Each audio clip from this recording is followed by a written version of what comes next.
cute, na okay lang, na kinuha ni Kuya si Catherine, na kahit sandali lang. Pero,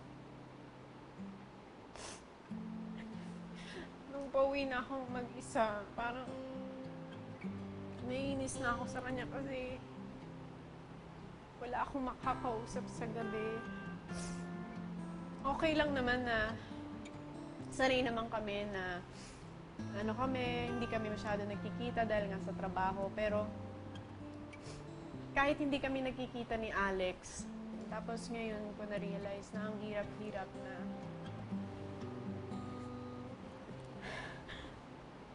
pag napapagalitan ako, may gusto ako sabihin, wala akong makausap kasi wala nang tao sa kabilang kwarto.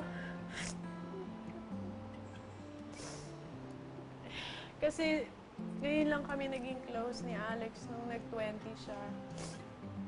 Kasi yun, naiintindihan na niya ako. Tapos naiintindihan ko na siya. Nag-meet na yung utak namin. Kasi dati, sobrang bata niya. Ngayon, okay na kami. Sobrang close namin. Siya kasi lang yung kakampi ko sa lahat. Na feeling ko okay lang akong walang kaibigan sa industriya, wala akong kaibigan sa labas. Basta nandyan si Alex, okay lang. Kasi alam ko, siya lang yung kakampi ko. Kahit sa mami at daddy, pag pinapagalitan ako, pag ilalak na namin yung door, oo nga, mali nga sila, kampi tayo. Lagi siyang gano'n. Oo, naniniwala ako sa'yo. Tama ka doon, tama ka doon. Lagi siyang gano'n. Ngayon ko na-realize, actually, alam ko naman yun, pero ngayon ko mas napatunayan. Dahil kay Kuya na iba yung samahan at pagmamahalan ng tunay na magkapatid kasi alam mong kahit anong mangyari, may hindi mangiiwan sa'yo.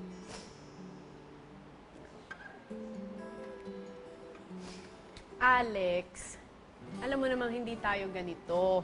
Ngayon lang tayo naging ganito. Bakit tayo naiiyak?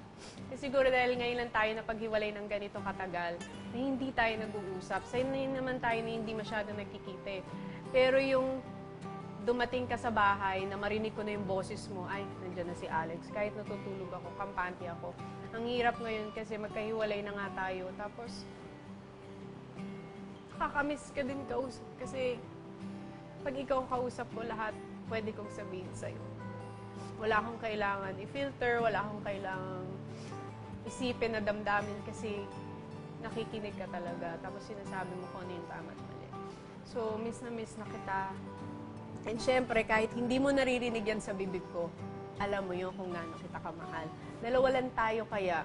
Di ba nga sabi ng mami daddy, pag wala na silang dalawa, tayo na lang matitira. Tayo lang magkakampi sa lahat. So, paglabas mo, nandito pa rin ako. Tapos tabi tayo matulog. Kasi yung tagal natin hindi nagkatabi. Miss you. Love you.